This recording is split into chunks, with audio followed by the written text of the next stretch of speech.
Hello and thank you for watching this video. Shocking new revelations about Steve Lawson. And we're going to be talking about the problems of celebrity pastors. This is a real issue. And before somebody comments, because yes, things are getting worse in the Steve Lawson situation, but before somebody watches 10 seconds of the video and is ready to comment, oh, well, I don't think you should be talking about his personal life and whatever and the details, that's not what we're going to be doing. So yes, things are getting worse in the story, but it's not what you think. So here's the headline from Protestia. Steve Lawson was not a pastor. He was not even the pastor of Trinity Bible Church. Matter of fact, he wasn't even a member. He wasn't even an elder. Yeah, this is shocking. And the fact that Steve Lawson, no one seems to be holding him accountable because there was no accountability. That was the situation going in. He was just the guest preacher. He was the celebrity guest preacher, only he was the guest preacher every single week.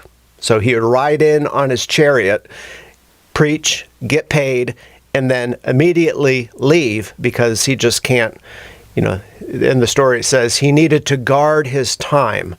And what it looks like is he just didn't want to have to talk to people. He didn't want to have to rub shoulders with the hoi polloi. He just couldn't be bothered with that. So this is bad. This story actually makes me angry. And I don't get too riled up. We talk about a lot of different things here, but this makes me mad. And it's the celebrity culture, the celebrity preachers. It's like with the TGC conference. Why are people going? To hear celebrity pastors. And there's a lot of money to be made. So if you can just get some celebrity to come in and, hang out at your church for an hour and a half and preach, and then he can leave. And yeah, this really burns me up. So let's read the article. Again, this is from Protestia. 6 weeks have passed since Trinity Bible Church revealed that Steve Lawson was disqualified from ministry activities for having an inappropriate relationship with a woman who is not his wife. And of course, she was much younger, and all the rest lasted for 5 years. And again, even if, and I said this in a previous video, even if details came out, I'm not interested in covering the tabloid type details. But this is a massive issue. It exposes a massive issue within evangelical Christianity that this type of situation could even happen, and people were okay with it. And let's continue reading. So, new report offers insight into why the whole situation has been so strange and murky. According to pastors Derek Brown and Cliff McAnnis of Creekside Bible Church in California, on an episode of their podcast, quote, with all wisdom, using information that had been, quote, verified by the testimony of 2 or 3 witnesses, Steve Lawson, though he previously served as a pastor of previous churches, he was neither a pastor nor an elder, and not even a member, nor was he even a member at Trinity Bible Church. Yes, that's right. He was not a pastor. He was not an elder at Trinity Bible Church, which we said. He was not the pastor or lead pastor of that church, but he wasn't even a member of the church. How do you know this? Because, and here's a little picture from their website where they basically had admitted this. This was an open secret, but check this out. Notice his title. Okay, so it's not like this was a secret. The article continues, I've been trying to get a hold of Trinity Bible Church, so it's these guys talking on their podcast who revealed this. They said, we've been trying to get a hold of Trinity Bible Church in Texas for several weeks, and I finally got a hold of someone that was willing to talk to me, who actually worked at the church, and they verified everything that we said. They were reluctant to talk to me, and they were reluctant to tell me, but they agreed he was not an elder, he was not a pastor, he was not the lead pastor. They kind of waffled when I said, was he even a member? And they didn't want to tell me, but it was pretty obvious. Steve Lawson wasn't even a member at this church. Now, listen, if Steve Lawson was invited to speak once in a while, every 6 months they have a guest speaker come in, no problem. But for that kind of arrangement, just to have him come in for an hour or 2 a week, and he's not even a member there, but he's preaching every single week, and that's the arrangement to have a celebrity. What's the problem with that? Well, there's no accountability, right? You're setting up the situation to blow up in your face. No accountability. He has no real responsibility with the people. He doesn't even know the people that he's speaking to week after week. Again, if he was coming in to speak once a year or something, then fine. But if you're going to act as the pastor and preach every single week, that's what the pastor's job is, you need to know the flock. But anyway, this is just unbelievable. The article continues. They, that is the church, Trinity Bible, they also agreed and acknowledged that, as far as they know, the elders at their church are not the ones managing the Matthew 18 process with Steve Lawson. They are not disciplining him because they can't.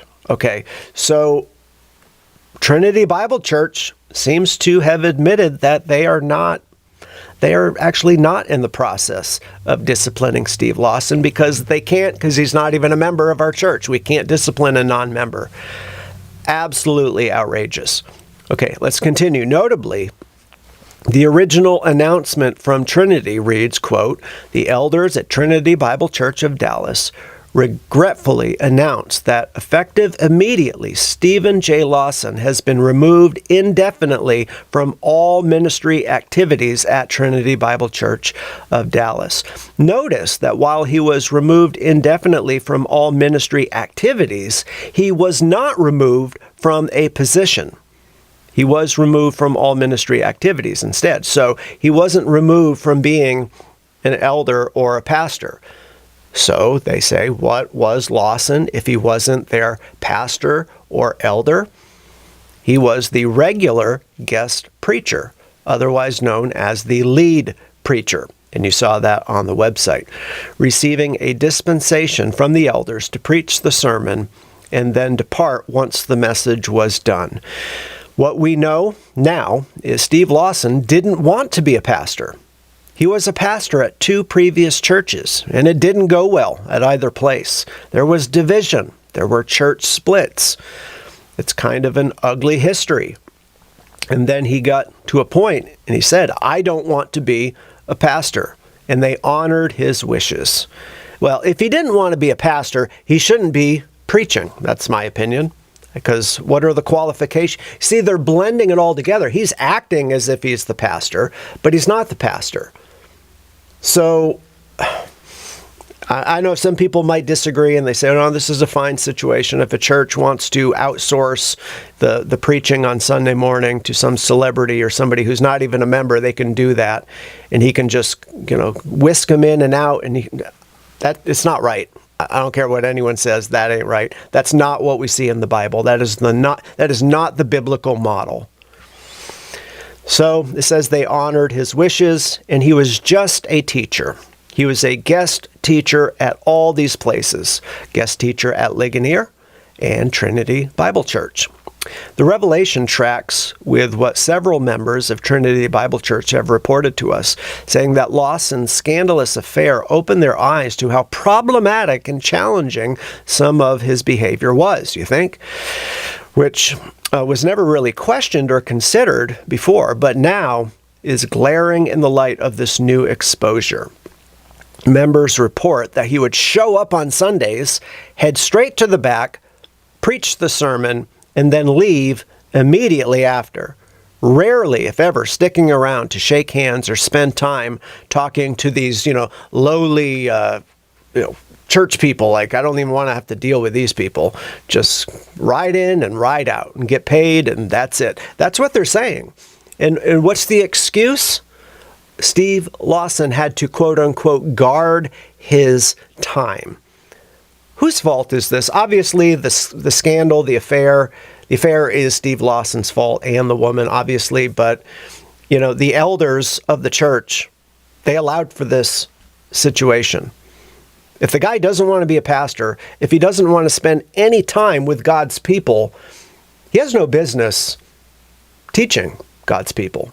Okay, some exceptions, and this is the whole problem with celebrity Christianity. The celebrity pastors, they're completely inaccessible, and many of them are unaccountable. So this may not happen with Steve Lawson, because in the Reformed world, they're much more strict, but there's a long list of celebrity preachers. They get busted, in an affair, embezzling money. They wait 6 months or a year until things, kind of die down, and then they're right back at it. Why? Because there's no accountability. They're a celebrity. They will always have a following. We see that with Hillsong. That's starting up again. Carl Lentz and Brian Houston and a lot of these charismatic preachers. There's no accountability. They just come back and start it all over again, start the scam all over again. So let's continue. The article's almost finished, or at least to the degree that we're going to read. There's probably another third of the article we're not going to cover. You can check it out on the Protestia website for yourself. But they say some exceptions were made for some of the young adult groups, but by and large, Steve Lawson was rarely around and was functionally inaccessible to the congregation, just like one might expect a guest preacher to be. They have speculated that this distance from the flock has played a role in him feeling he was unaccountable to them. Of course, that led to this, because they never really knew him, nor him them, and therefore he was able to live a double life. Because he's not a member, elder, or pastor, the host suggests the church has no ability to hold him accountable the ways they would have been if he were a member, pointing out that this changes the conversation from groups that initially chastised others. So this is where Protestia is, taking issue with some of these other ministries. Here's what they say. For this is important because you go back to the very beginning when they people who are doing videos and saying, hey, where's the accountability? What are you doing? Tell us what's happening. Is Matthew 18 being carried out? And we were just getting no information from Trinity Bible Church. And that's a problem because Steve Lawson had so much influence. So people complained about that, and they were rebuked or lectured, according to Protestia, from people like G3 Ministries, also Tim Challies. They basically said, leave it up to the church. Don't talk about it. Never mind. It's none of your business. Leave it up to Trinity Bible Church. And people were like, well, yeah, but they're not doing anything. They're not saying, there's no information. It looks like nothing is happening. And that's because they were right. Nothing was happening because Trinity Bible Church admits we can't do anything about it. There's no accountability. He's not a member. Okay, so I think you get the point. This is a real problem. This is a real problem. And the bigger point, and not just Steve Lawson and Trinity Bible setting the situation up for failure, it's the bigger issue of celebrity pastors. Okay, this whole culture of celebrity preachers and the conference circuit and people just, flocking to hear this. It's like we talked about with the Gospel Coalition Conference. What is this? It's like a business. These people are famous, so they attract a crowd. So, bring them on in, even though they're teaching heresy or having an affair or doing this or that, or, John Piper and his Christian hedonism doctrine, or David Platt and his critical race theory, or J.D. Greer and his diversity, equity, and inclusion doctrine, DEI, and all of this stuff, it doesn't matter because these people are famous, so we're just going to put them up on stage and people will pay money. This is the whole thing. This is the whole problem with celebrity preachers. They're famous, and we can put them up on stage, and people will come, and we will get their money.